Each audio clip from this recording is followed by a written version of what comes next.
Hello friends, नमस्कार। Class 12 chapter 7 alternating current के एक और सेशन में आप सबका स्वागत है। आज हम डिस्कस करेंगे पावर इन एसी सर्किट। क्या डिस्कस करेंगे बच्चों? पावर। हालांकि हमने इसको एक बार डिस्कस कर लिया है, लेकिन फिर से मैं इसको एक पावर फैक्टर वाला जो एक टॉपिक है उसके साथ में इसको डिस्कस करना चाहूँगा और इसके बाद में हम एग्जाम्पल्स भी सॉल्व करेंगे।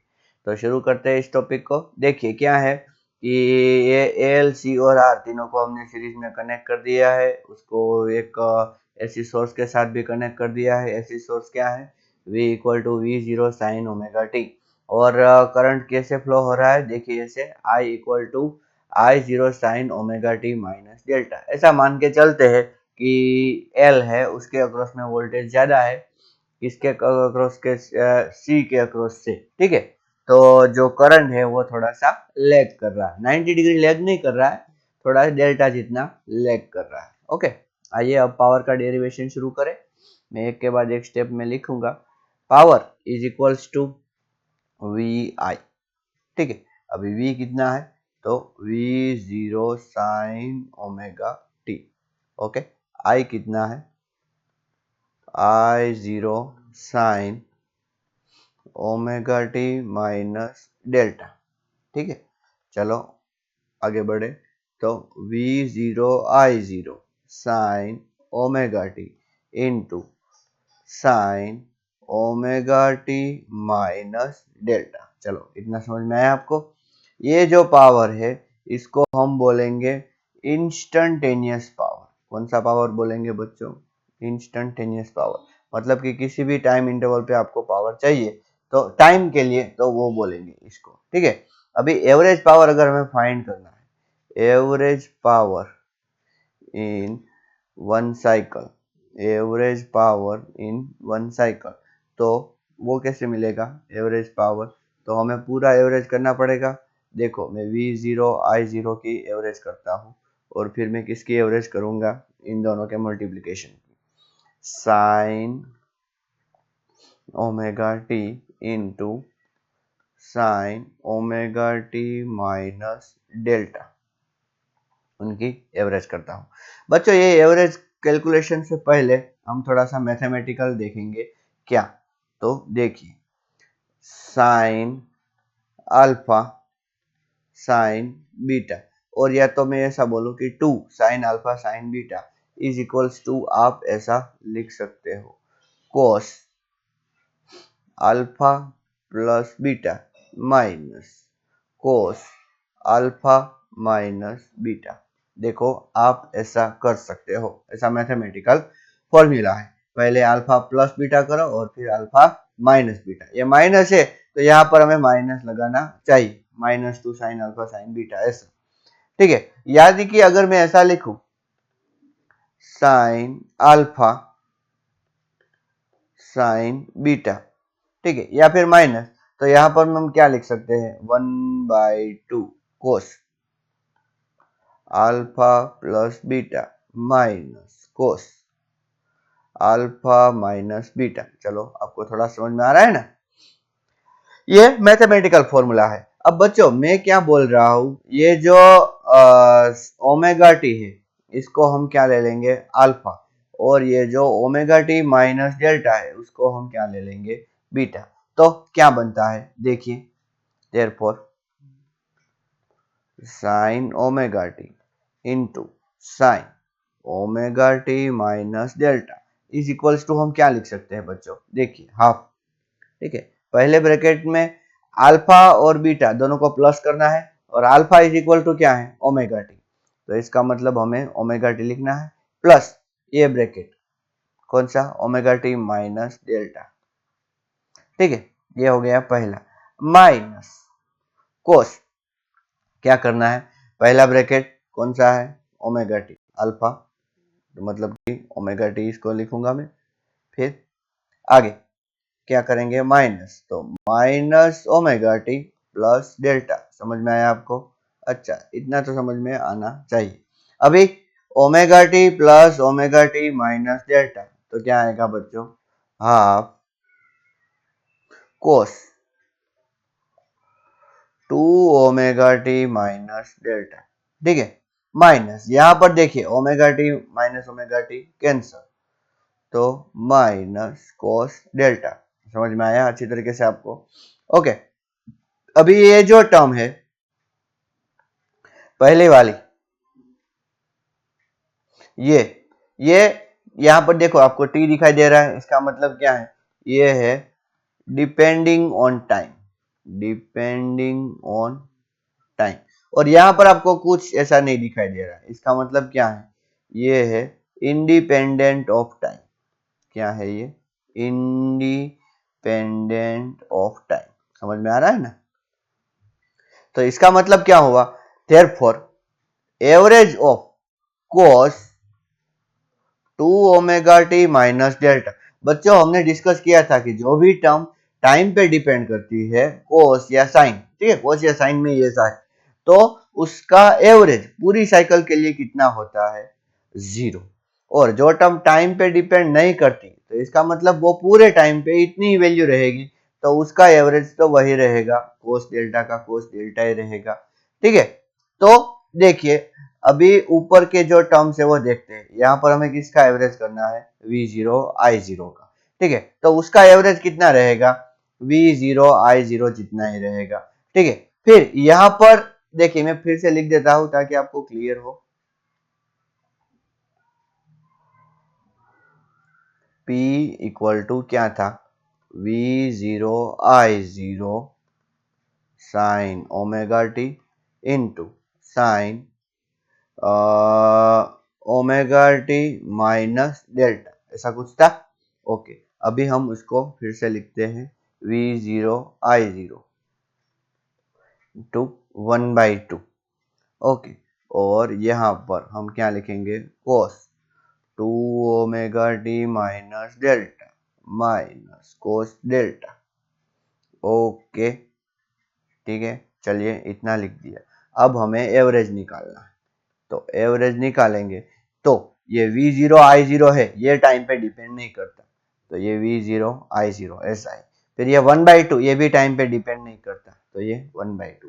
फिर ये cos 2 omega T minus delta, तो इसका एवरेज ये टाइम पे डिपेंड करता है बच्चों, देखो तो इसका एवरेज कितना आएगा?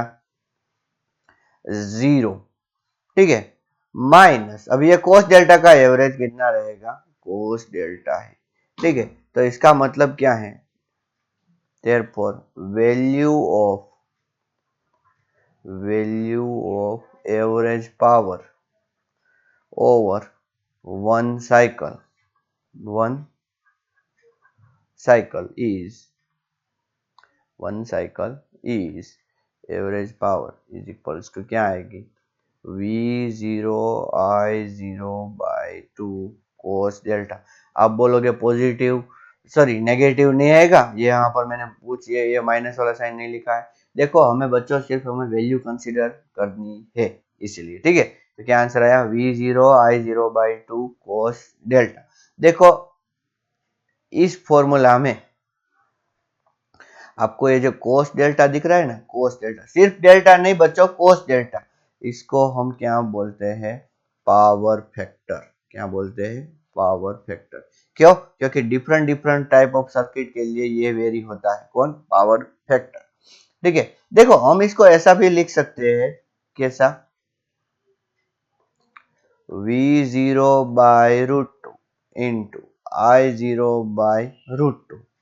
ठीक है, कोस डेल्टा ऐसा लिख सकते हैं। देखो इस 2 को हम क्या लिख सकते हैं? √2 इंटू √2 ऐसा नहीं लिख सकते, तो इसीलिए हमने ऐसा नहीं। अभी V0/√2 क्या है? V0/√2 है VRMS, I0/√2 क्या है? IRMS cos delta. तो इसका मतलब अगर आपको एवरेज पावर फाइंड करना है तो डायरेक्टली आप ऐसा भी लिख सकते हो। ठीक है, VRMS into IRMS into cos delta.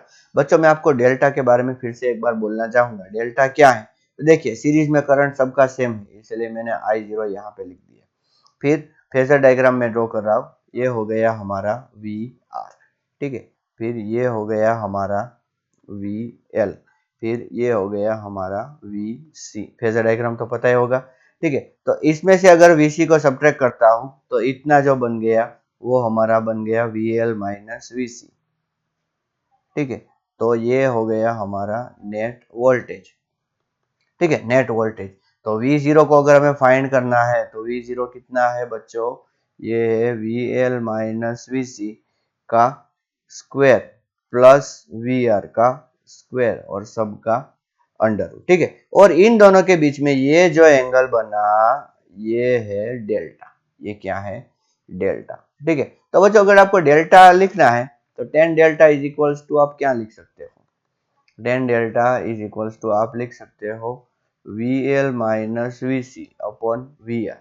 ठीक है, आप ऐसा भी लिख सकते हो XL minus XC upon R।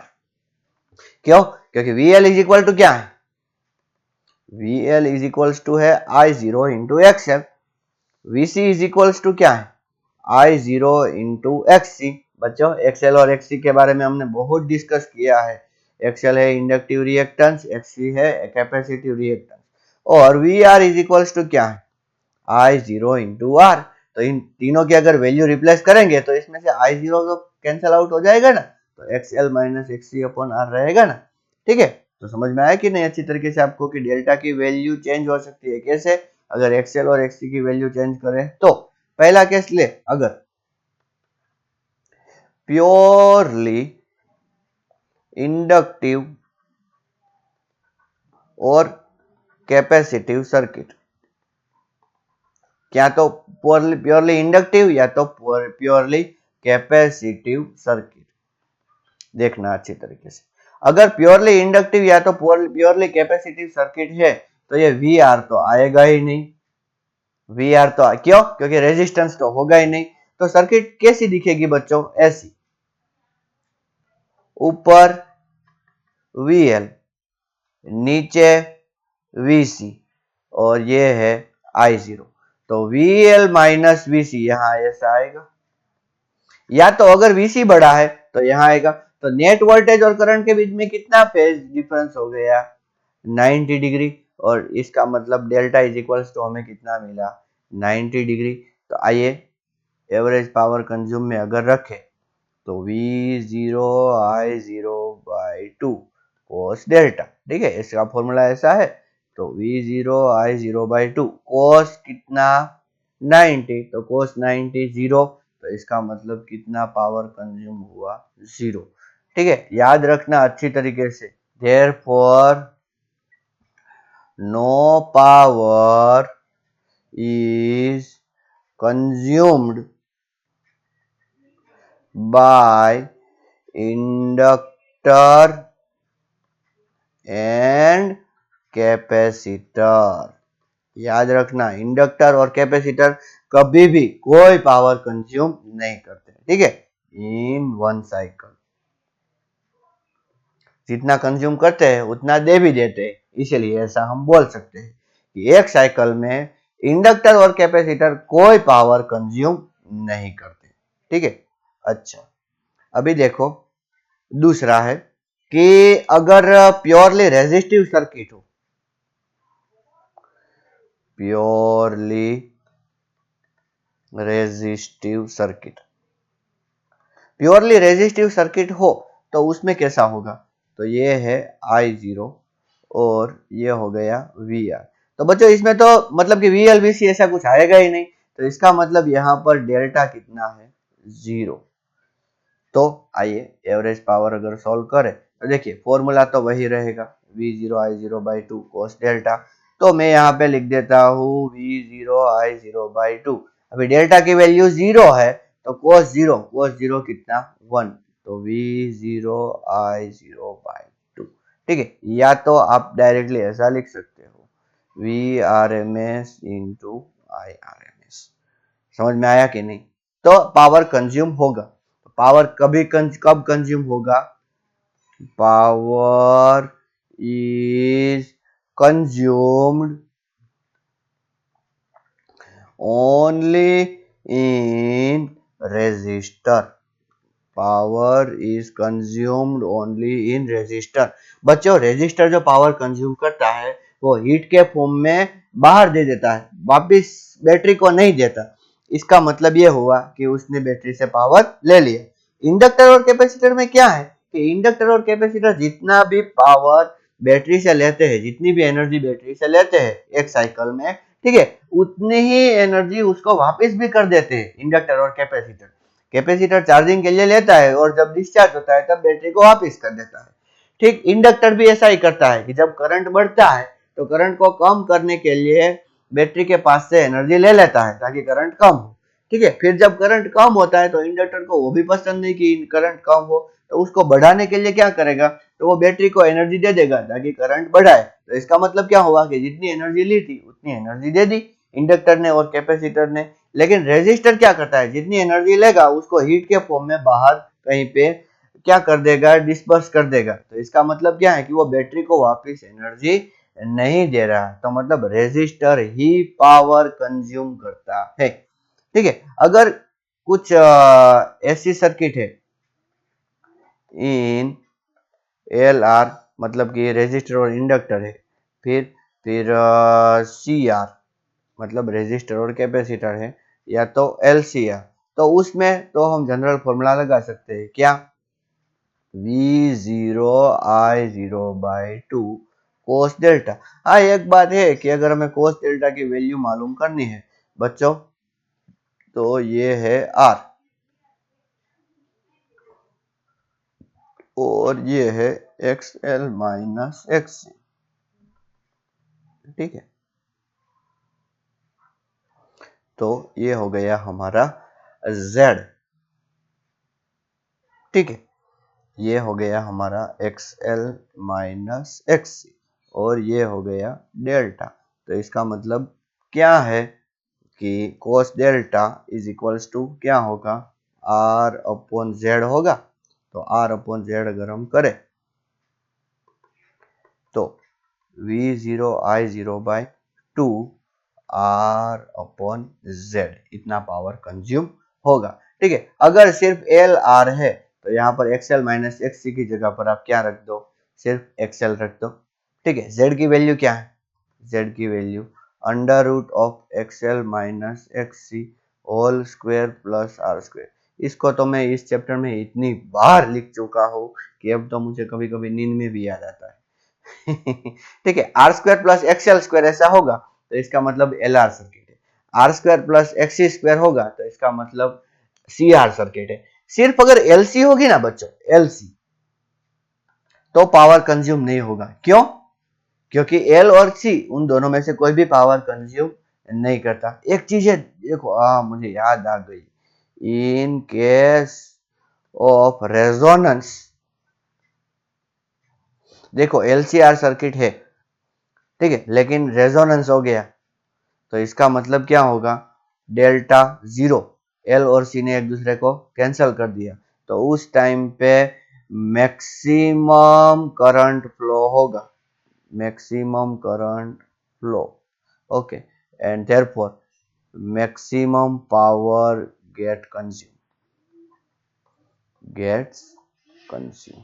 ठीक है, ओके, तो पावर का डिस्कशन हो गया। पावर फैक्टर किसको बोलते हैं बच्चों, कोस डेल्टा। ठीक है, कोस डेल्टा क्या है, पावर फैक्टर। ठीक है, ये सब चीज आपको अच्छी तरीके से ध्यान में रखनी है। ठीक है, आइए अब कुछ एग्जांपल इसके ऊपर के सॉल्व करें। मैं सिर्फ आपको मेथड दूंगा। पहला, for circuit used in the transporting electric power, low power factor implies large power loss in transmission. Explain। अच्छा देखो, बहुत सिंपल है। एवरेज पावर का फॉर्मूला है V0 I0 by 2 cos delta. ठीक है, या तो ऐसा बोल दो कि VI cos डेल्टा। बच्चों ये VI का मतलब VRMS IRMS cos डेल्टा। ठीक है, हमें पावर तो ट्रांसमिट करना है, जो ट्रांसमिट करना है। अब ये कोस डेल्टा अगर छोटा है, ठीक है, if cos delta power factor is less, ठीक है, यहाँ पे लिखा है ना, power large power loss in transmission for the low power factor, देखिए लो पावर फैक्टर यहाँ पे लिखा हुआ है। ठीक है, तो अगर ये छोटा है तो इसका मतलब हमें एट गिवन वोल्टेज करंट को बढ़ाना पड़ेगा।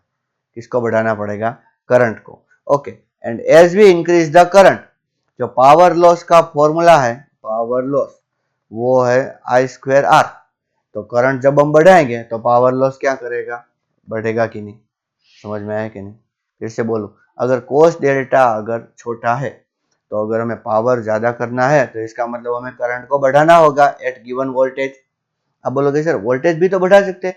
हाँ, तो देखिए यहाँ पर हम क्या बोल सकते हैं, वी स्क्वायर अपॉन आर, तो फिर भी यहाँ पर पावर लॉस ज्यादा होगा। तो इसका मतलब क्या है कि पावर लॉस कम हो तो इसके लिए हमें कोस डेल्टा को बढ़ाना होगा। अगर कोस डेल्टा छोटा है तो वी और आई में से किसी एक को बढ़ाना होगा जो पावर लॉस ज्यादा करेगा। ठीक है, अभी दूसरा देखिए, power factor can often be improved by the use of capacitor of appropriate capacitance in circuit. Explain. देखो ये बहुत सिंपल कैसे, ये हो गया हमारा I0, ठीक है, ये हो गया हमारा VR और ये हो गया हमारा VL और ये हो गया हमारा VC। ठीक है, समझ में आया। और ये हो गया हमारा VL माइनस VC और ये हो गया नेट वोल्टेज और ये हो गया डेल्टा और डेल्टा और कोस डेल्टा इज पावर फैक्टर। चलो ये तो कब का मैं डिस्कस कर रहा हूं, समझ में आ गया होगा। ठीक है, अभी कोस डेल्टा का ग्राफ आपको पता है ऐसा है। ठीक है, यहाँ पर डेल्टा लिख दो और यहाँ पे कोस डेल्टा। ठीक है, तो डेल्टा की वैल्यू जब छोटी होगी उस टाइम पर कोस डेल्टा की वैल्यू बड़ी होगी। ठीक है, इसका मतलब क्या है, to increase power factor we have to decrease delta. चलो इतना तो समझ में आया। डेल्टा अगर कम है तो पावर फैक्टर ज्यादा है, डेल्टा अगर जीरो है बच्चों, डेल्टा अगर जीरो तो कोस जीरो 1 तो पावर फैक्टर सबसे ज्यादा मैक्सिमम। अगर डेल्टा को कम करना है, इस डेल्टा को कम करना है तो डेल्टा को कम कैसे किया जाए, ऐसे देखो डेल्टा कम हो गया। अगर इसको कम करना है तो मतलब कि इसको कम करना होगा, इसको कम करना है, ये क्या है, ये है VL माइनस VC। अगर इसको कम करना है तो इसको अगर हम बढ़ाएंगे, VC को अगर हम बढ़ाएंगे, देखो मैं VL तो इतना ही रख रहा हूं, अगर मैं VC को बढ़ा दूं तो इसका मतलब क्या है कि दोनों का सब्ट्रैक्शन बहुत कम आएगा, बहुत कम आएगा। तो इसका मतलब क्या हुआ बच्चों, देखो ये डेल्टा कम हो गया तो इसका मतलब क्या है, therefore we have to increase VC। समझ में आया? ओके, तो इसका मतलब अच्छा सा कैपेसिटर यूज करेंगे तो VC इंक्रीज होगा और VC इंक्रीज होगा तो डेल्टा डिक्रीज होगा, डेल्टा डिक्रीज होगा तो पावर फैक्टर इंक्रीज होगा। ठीक है, इसको आप अपनी लैंग्वेज में लिख दीजिए। अच्छा देखिए 7.8, A sinusoidal voltage of peak value 283 volt. बच्चों पीक वैल्यू दिया है, इसका मतलब V0 is equals to 283। बच्चों जब एग्जाम्पल शुरू हो तो सबसे पहले आपका काम क्या है कि पहले आपकी ओर से सॉल्व करो। ठीक है, फिर वीडियो देखो। Frequency 50 hertz, F is equals to 50 hertz is applied to the series LCR circuit in which R equal to 3, R कितना दिया है 3, L what is L 25.48 milli henry. Milli henry का मतलब पता चलता है ना आपको, 10⁻³ henry. Okay, and C is equals to 796 micro farad. Micro का मतलब 10⁻⁻6। Okay, find impedance of the circuit. Okay चलो, Z is equals to √of XL minus XC होल स्क्वायर प्लस R स्क्वायर। अभी एक्सएल पहले इंडिविजुअली फाइंड कर लेते हैं। एक्सएल का मतलब होता है 2πfl, एक्चुअली ये ओमेगा एल होता है ना, आपको पता होना चाहिए। तो 2 इंटू 3.14। ठीक है, फ्रीक्वेंसी कितनी दी है बच्चों आपको 50 इंटू एल कितना दिया है 25.48 इंटू 10⁻⁻3। तो ये सारी वैल्यू अगर आप रखते हो तो नियरली आपको 8 ओहम जितना आंसर दिया मिलेगा। ठीक है, ये मैं टेक्स्ट बुक में से बोल रहा हूँ, आपको मैं मेथड बोल रहा हूँ, ठीक है। X C is equals to 1/ओमेगा सी। 1/ओमेगा सी का मतलब 1/2π/f(c). तो 1/2 इंटू 3.14 इंटू फ्रीक्वेंसी कितनी दी है 50 इंटू कैपेसिटेंस 796, ठीक है, इंटू 10⁻⁻6, ठीक है। ये अगर सारी वैल्यू आप रखते हो, अब कैलकुलेट करने का तो इतना तो आप कर ही सकते हो, 12th स्टैंडर्ड में हो बच्चों, ठीक है। तो ये आंसर आपको नियरली मिलेगा 4 ओम। कितना मिलेगा? नियरली 4 ओम, ठीक है। अभी आर तो हमें दिया है ऑलरेडी, तो अब बहुत सिंपल हो गया। Z is equals to under root of XL minus XC। XL कितना मिला हमें? 8। ये कितना मिला? 4। तो 8 माइनस 4 4, तो ये हो गया 4 स्क्वायर प्लस R कितना दिया हुआ है? 3।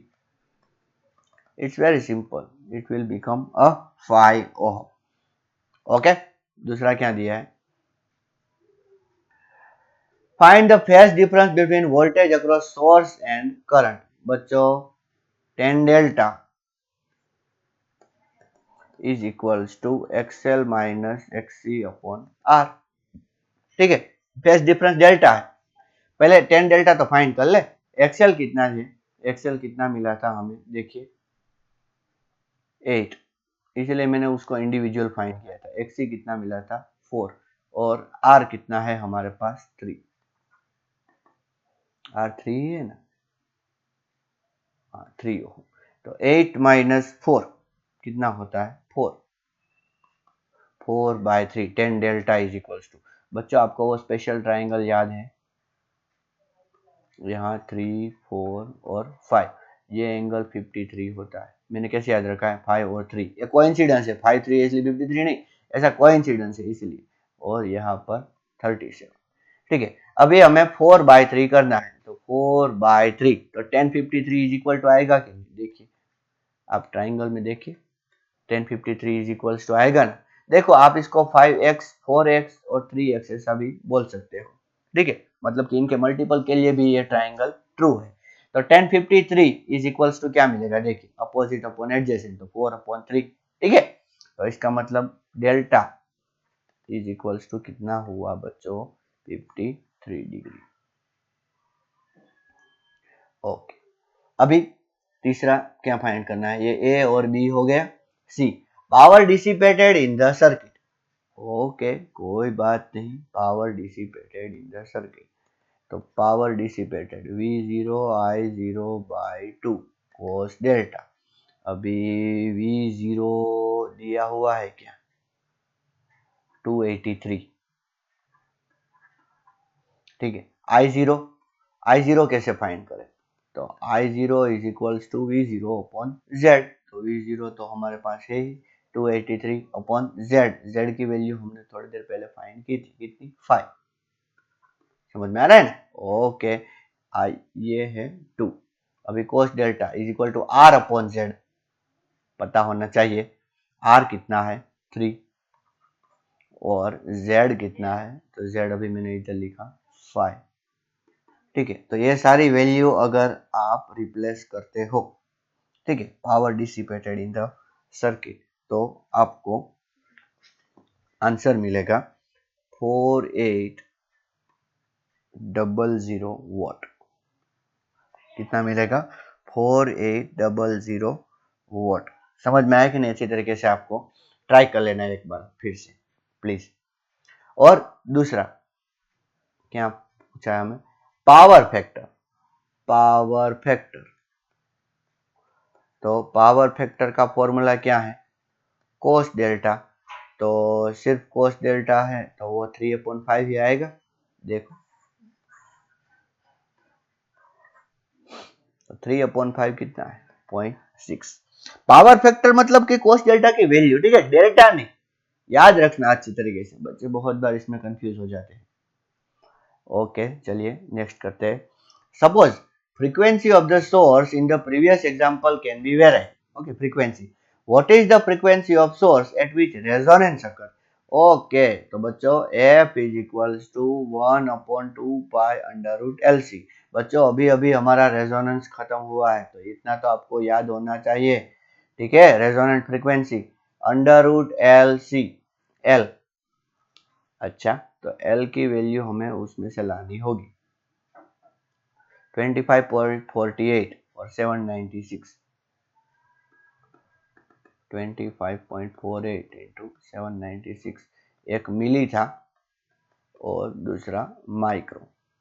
ठीक है, ये सारी वैल्यू अगर आप रिप्लेस करते हो then you will get answer 35.4 hertz. Okay, ठीक है, ये कैलकुलेशन तो आपको करना होगा।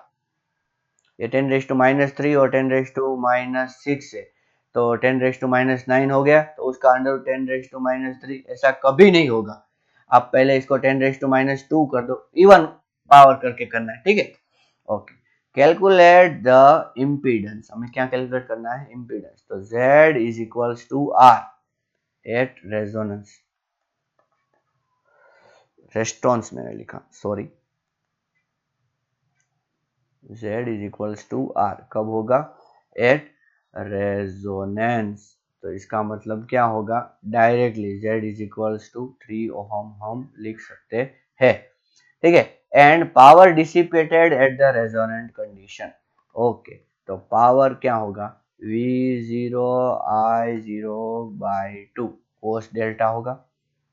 ओके, अभी delta is equals to 0 degree at resonance, delta is equals to 0 degree at resonance. क्यों? VL और VC दोनों सेम हो जाते हैं, therefore cos delta is equals to 1, therefore average power consumed will be is equals to V0 I0 by 2। अभी V0 कितना था वो हमें देखना है। अच्छा देखो, ये V0 I0 by 2 डायरेक्टली हमें मिल गया, कितना? 283 इंटू 283 डिवाइडेड बाई 10, 10 हो गया, ये 5 2 10। cos डेल्टा को तो नहीं कंसिडर करना है, 283 इंटू 283 डिवाइडेड बाय 10।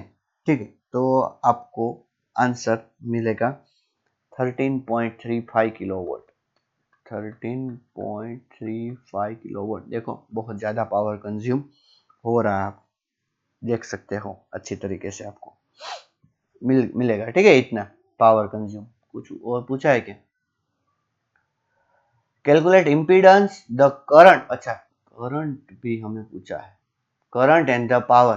तो करंट देखो, अभी I0 is equal to V0 upon Z आएगा ना, अभी V0 अपन Z मतलब V0 अपन R। तो V0 कितना है?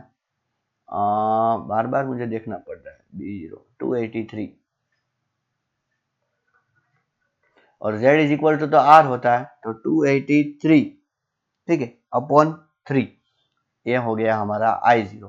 और RMS अगर आपको फाइंड करना है तो ये क्या होगा? I0 अपॉन √2, तो 283 अपॉन 3√2 एम्पियर। समझ में आया कि नहीं अच्छी तरीके से आपको? तो ये आप सॉल्व करना। फिर एक देखें और क्या दिया है, देखिए, a series LCR circuit with R equal to 20 ohm, L equal to 1.5 Henry and C is equals to 35 microfarad is connected with the variable frequency 200 volt AC supply. When the frequency of the supply equals the natural frequency of the circuit, जब भी ऐसा दिया हो तो इसका मतलब ये है, ये कंडीशन ऑफ रेजोनेंस आपको दी है बच्चों, कंडीशन ऑफ रेजोनेंस। ठीक है, what is the average power transfer to the circuit in one complete cycle? तो डायरेक्टली आपको P is equals to V0 I0 by 2, cos delta की वैल्यू 1 रेजोनेंस पे, तो V0 I0 बाई 2 डायरेक्टली आपको लिखना है। अभी V0 क्या आपको दिया है? देखिए 200 वोल्ट दिया है ना, तो इसका मतलब आपको VRMS दिया है। क्या दिया है? VRMS कितना? 200। तो V0 कितना आएगा? VRMS into √2। पता है ना आपको, VRMS की वैल्यू V0 बाई √2 होती है, तो VRMS इंटू √2 हो गया। तो अभी VRMS कितना है? 200, तो यहाँ पर मैं 200 इंटू √2 लिख दूं, ये तो 2 ही है। ओके, अभी I0 इज इक्वल टू क्या है? तो V0 अपॉन Z होता है। I0 देखो मैं क्या लिखता हूँ, ये है V0 अपॉन Z और ये हो गया हमारा 2। तो V0 फिर से अगर हम लिखे तो 200 इंटू रूट 2 हो गया। समझ में आया कि नहीं? Upon Z. Now Z is equals to R at resonance. ठीक है, क्योंकि एक्सएल और एक्ससी तो कैंसिल हो जाते हैं, तो इसका मतलब क्या है कि यहाँ पर जो मैंने जेड लिखा हुआ है उसकी जगह पर आर लिख दूं, और आर कितना दिया हुआ है? आर दिया हुआ है 20, तो यहाँ पर मैं क्या लिख देता हूँ? 20। ठीक है, अब ये देखिए रूट टू ये 2 कैंसिल हो गया, फिर ये भी कैंसिल हो गया, अभी 200, तो 2000 कितना हुआ? 2000, तो 2000 वो हो गया, तो मतलब कि 2 किलोवाट ऐसा हम लिख सकते हैं। ठीक है, समझ में आया ना अच्छी तरीके से आपको? ओके, चलिए एक एग्जांपल और देखते हैं। A circuit containing 80 millihenry inductor, 60 microfarad capacitor in series is connected with 230 volt 50 hertz supply. The resistance of the circuit is negligible. देखो resistance negligible, resistance को consider नहीं करना है। Obtain the current amplitude and RMS values. Okay. अच्छा, हमें current find करना है, तो सबसे पहले तो Z इज इक्वल्स टू सिर्फ आएगा XL माइनस XC। या तो मुझे पता नहीं है कौन बड़ा है, इसलिए मैं XL माइनस XC ऐसे लिख देता हूँ। ठीक है, समझ में आया कि नहीं अच्छी तरीके से आपको? तो हमें XL और XC दोनों फाइंड करने होंगे। क्या क्या फाइंड करना होगा हमें? XL और XC। तो चलिए पहले XL फाइंड करते हैं, फिर XC फाइंड करते हैं। तो XL इज इक्वल्स टू क्या होता है? ओमेगा एल, और 2 पाई एफ एल, तो 2 इंटू 3.14 इंटू एफ, फ्रीक्वेंसी कितनी दी है? 50, इंटू एल, एल कितना दिया हुआ है? 80 मिली हेनरी, तो 80 इंटू 10⁻⁻3। अभी देखिए ये 50 टू जा 100, ठीक है, 100 के 2 जीरो और 80 का 0, तो ये 10⁻⁻3, 50 टू जा इसके साथ कैंसिल हो गए, तो इसका मतलब 3.14 इंटू 8, 3.14 इंटू 8, तो हमें मिला आंसर 25.12 ओम। अभी XC देखें, XC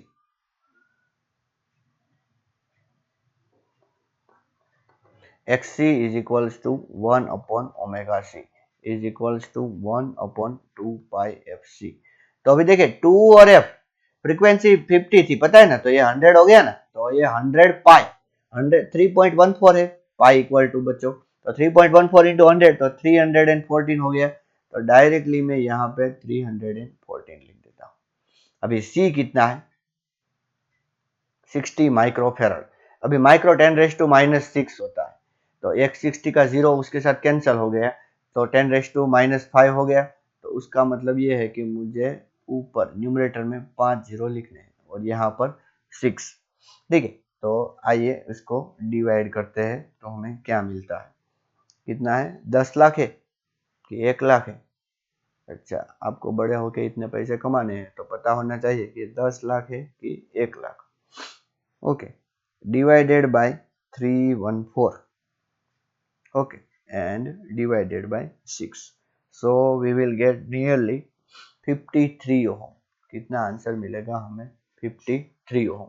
तो बच्चों देखिए आपके पास XL और XC दोनों है, तो Z nearly equal to 53 minus 25 minus, okay देखो मैंने एक्सएल माइनस एक्सी का मोड किया है। आप बोलोगे सर एक्सएल की जगह पर आपने एक्सी लिख दिया, मोड किया है, इससे चलेगा? कोई बात नहीं।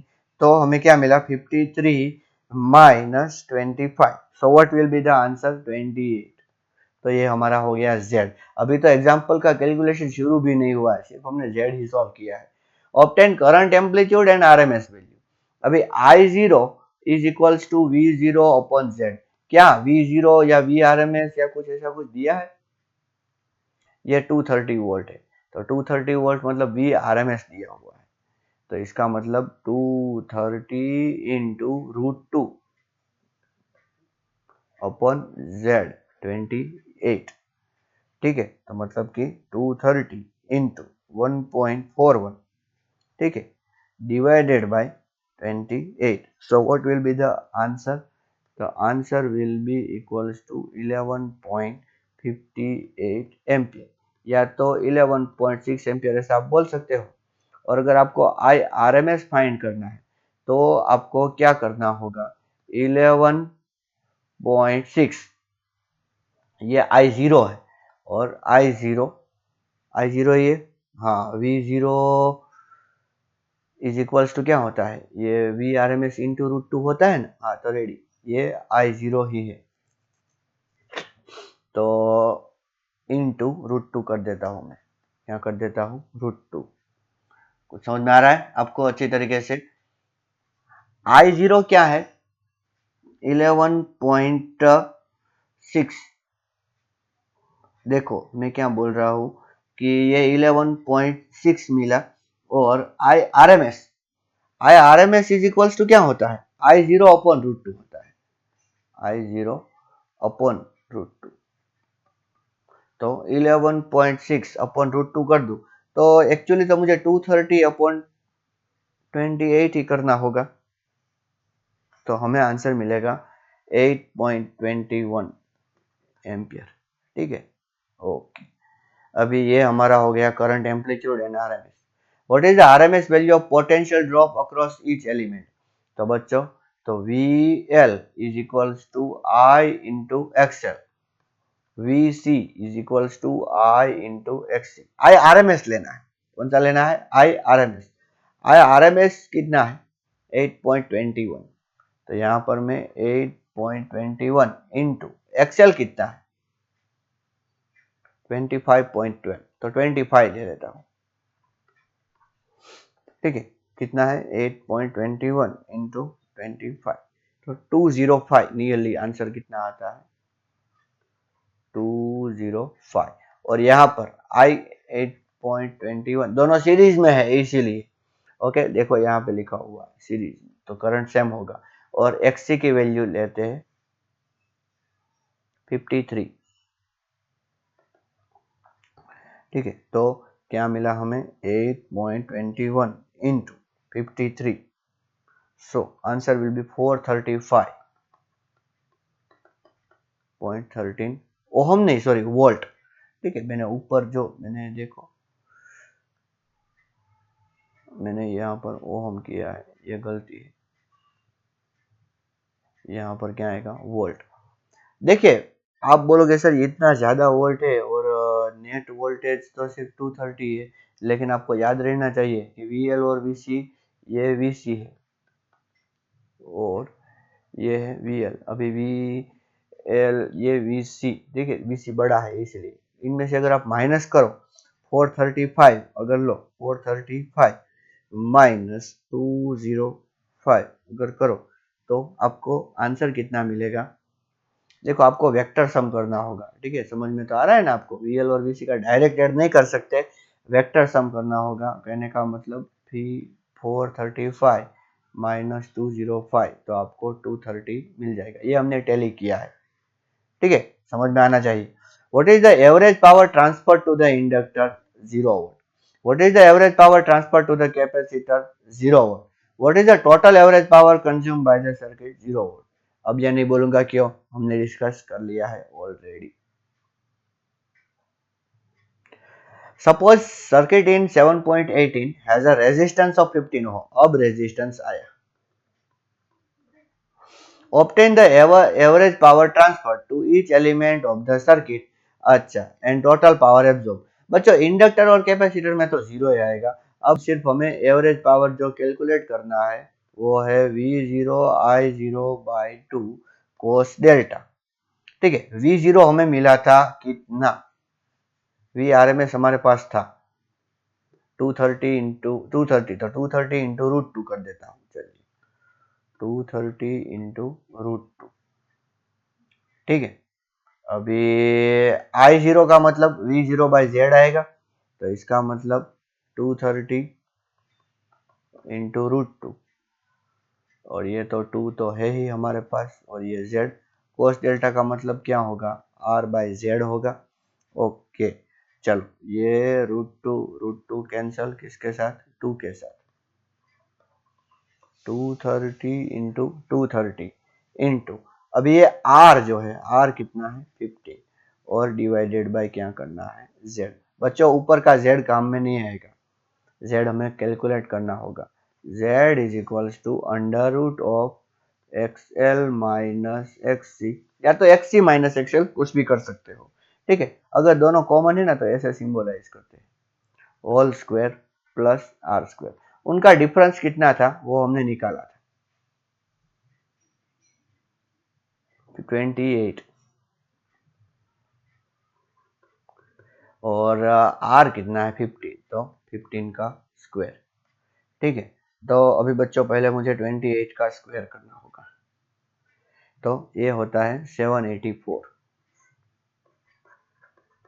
और 15 का स्क्वायर 225, ठीक है। So what answer we get is under root 1009, under root 1009 is equal to क्या आंसर आता है हमारा 31.76 ohm। Okay, therefore power is equals to 230 into 230 into 15 upon, अच्छा z आएगा कि z का स्क्वायर आएगा, ये z है और ये z है तो z का स्क्वायर आएगा बच्चों, ठीक है। तो यहाँ पर मैं रखता हूँ, सॉरी थोड़ा स्क्रॉलिंग में प्रॉब्लम हो रहा है, 31.76 इंटू 31.76, ओके। तो देखिए 230, सॉरी 230 इंटू 230 इंटू 15, ठीक है, डिवाइडेड बाय 31.76, मैं कैलसी में कर रहा हूँ, divided by 31.76, okay, so what answer we will get is 786, nearly कितना 786.65 watt, okay, clear।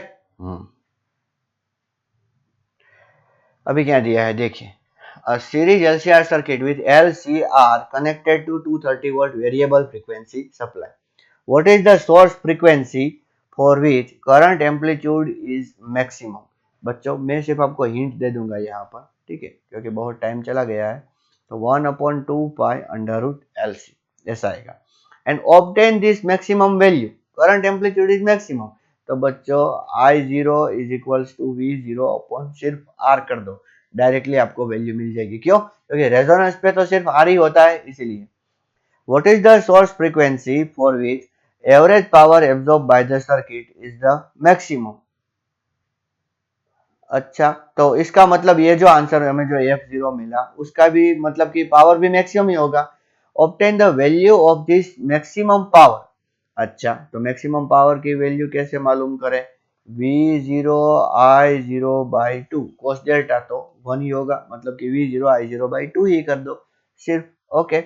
ये A था और ये B, अभी C, for which frequencies the source of the source is the power transferred to the circuit is half the power at resonant frequency, and what is the current amplitude at this frequency।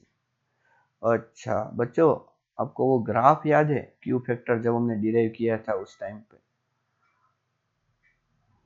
ऐसा, ठीक है, यहाँ पर omega था और यहाँ पर power, ये था ओमेगा 0, फिर दो फ्रीक्वेंसी ऐसी थी, ये ओमेगा 1 और ये ओमेगा 2, ठीक है, और इन दोनों के बीच में जो गैप था वो था डेल्टा ओमेगा, और इन दोनों के बीच में जो गैप था वो था डेल्टा ओमेगा, और टोटल गैप था वो था 2 डेल्टा ओमेगा, ठीक है। अभी हमें ये ओमेगा 1 और ओमेगा 2 फाइंड करना है जहां पर हाफ पावर कंज्यूम होता था, यहाँ पर कौन सा मैक्सिमम पावर कंज्यूम, और यहाँ पर इन दोनों पॉइंट पर कितना पावर कंज्यूम होता था, मैक्सिमम से हाफ। तो वही तो हमने फाइंड करने को बोला है। देखिए क्या कि for which frequency source is the power, frequency of the source is the power transfer to circuit is half the power at resonant frequency।